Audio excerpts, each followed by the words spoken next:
Hi there, welcome to our series where we talk about all things insurance with our in-house experts. Today's expert is Sherri Miller, Empower's Compliance Officer, Special Events, and Project Manager. How are you doing today, Sherri? I'm doing great. Thank you so much for having me. Yeah, we're glad to have you and we're glad to hear that. Okay, so our first question today is just like very briefly, what is your story with Empower? How did you end up here? Well, I moved to Texas 28 years ago and from California.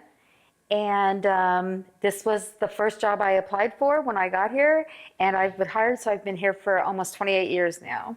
That's amazing. That's amazing. So you're involved with the family? And, yes. Yeah. All my family, my kids, my grandkids, and all my great-grandkids, everybody's right here in the area. Okay, very nice. In today's day and age, like there's so much information available online. It's available 24/7, like right at your fingertips.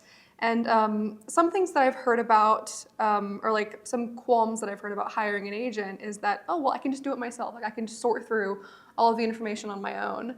And so from your perspective, like how would you respond to somebody who has that opinion? Basically, the biggest advantage to having an agent is so that you don't have to sort through all the information. They already know what they're looking at. All carriers, they have multiple plans with multiple options. Going through it all yourself, even for an agent, when all the new plans come out for each year like they just did, it can even be a little overwhelming for an agent just because there's so many things to go through. So it's to keep you from having to worry and having to sort out. They will just go through and find out what your needs are, what's most important to you, and help you get to the right plan. Okay. And so as our compliance officer, like obviously you see a lot of the good and the bad as far as the range of agents go. So what are like the top qualities or characteristics that people can be looking out for in their own agents? You basically, first and foremost, you want to make sure that you have a licensed agent and that he lets you know that. That's one of the things, actually, compliantly that they're supposed to let you know is that they are a licensed sales agent in your state. You want to make sure that they don't offer just one plan. In a lot of cases, an agent is captive with possibly even a carrier and they sell one plan, they offer one thing. So for them to look it over and say, this is the best plan for you, they've only got one carrier. Now they may have 10 different plans, so they're going to pick what's best.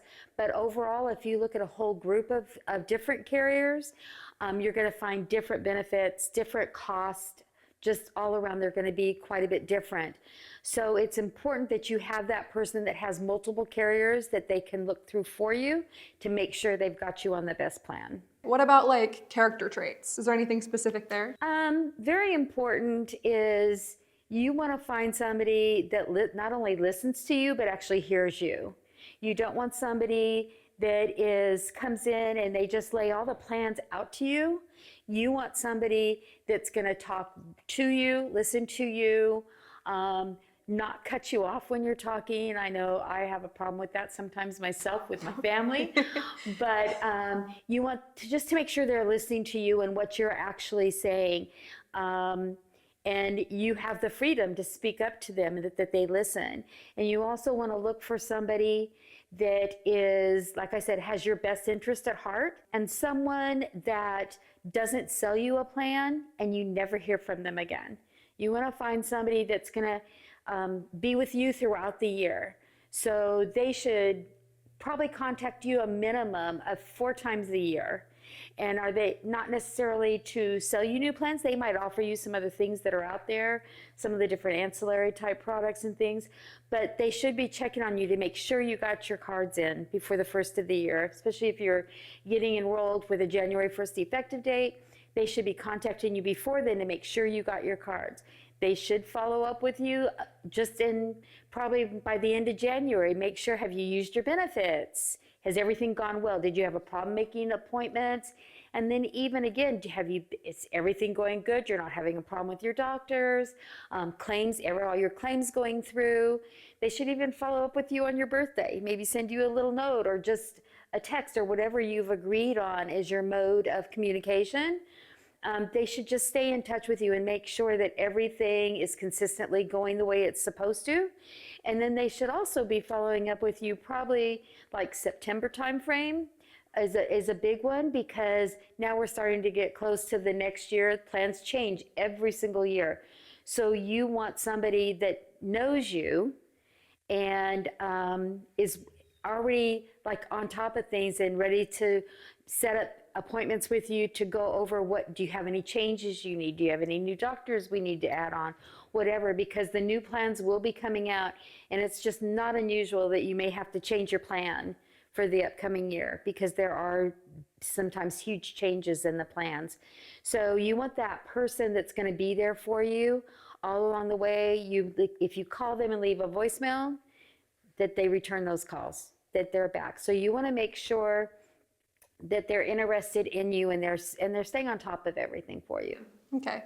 And I think that's a great answer, because you actually answered one of my other questions, which was just like, is it more beneficial for somebody to have like I don't know, every couple years switch agents just to get, a difference of opinion, or to have like an agent that you're really invested in, they're really invested in you for the long term as you go through changes? So like based on that answer, I would say I would definitely try to find one and keep him or her, just because they know you, they know what your needs are. And because they're keeping in touch with you throughout the year, they should all know some of the changes that are already going on, so they're aware of that, and they can even approach you about that. Like, I know I talked to you and you said this happened this year.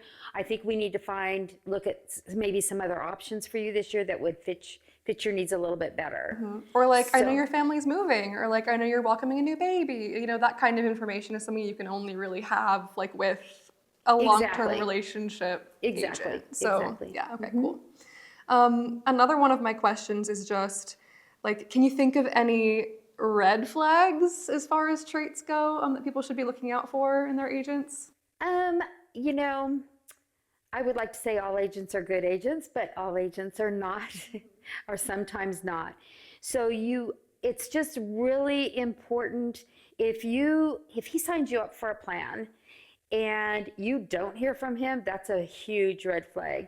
Or just like I said, you want somebody that is not only going to listen to you, but hear exactly what you're saying. So those are big red flags to me. If you're talking with anybody about anything, even if it came like down to buying a new car, if you're working with a salesman and you say, well, what about this, what about that? And he just kind of cuts you off and wants to show you something else to try to forget that part of it, that's not a good thing. He's typically maybe in it more for himself and the commissions he's going to make off of it, rather than what's actually best for you in this case. Okay. So I think you can read body language. A lot of seniors are really good at body language.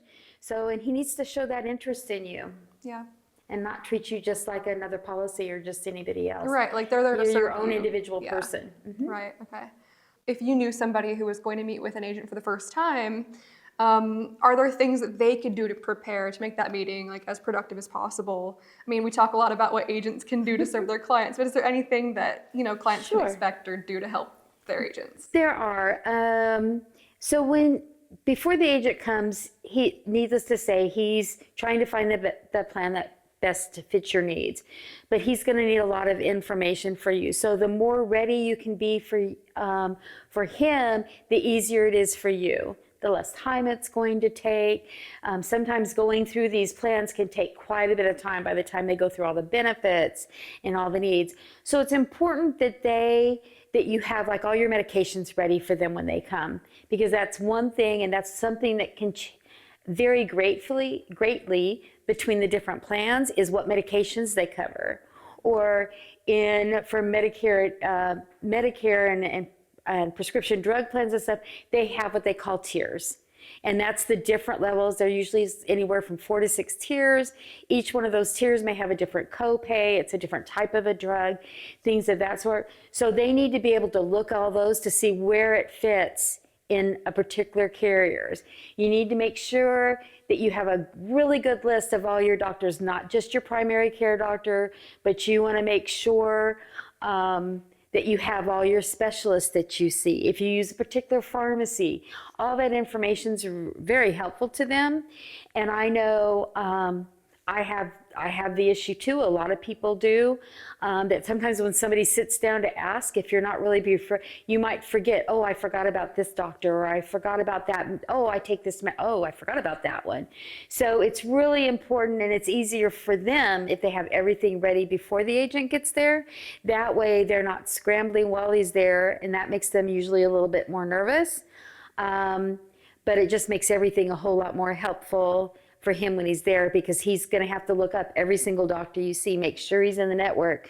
We don't want anybody to have a doctor's appointment and they find out the doctor's not in the network and they're going to have to pay to see that doctor, or they're going to have to pay more to see him because he's not in network. So one of the misconceptions that I've heard about having an agent is just that, oh, you have to hire them, like they're offering a bespoke service, and so like their services are incredibly expensive. And what would you say to that misconception? For health insurance, basically, you just need to know that it doesn't cost you anything to see your agent. He's not gonna set up an appointment and say, I'll come by and talk to you, but it's gonna be $50, whatever.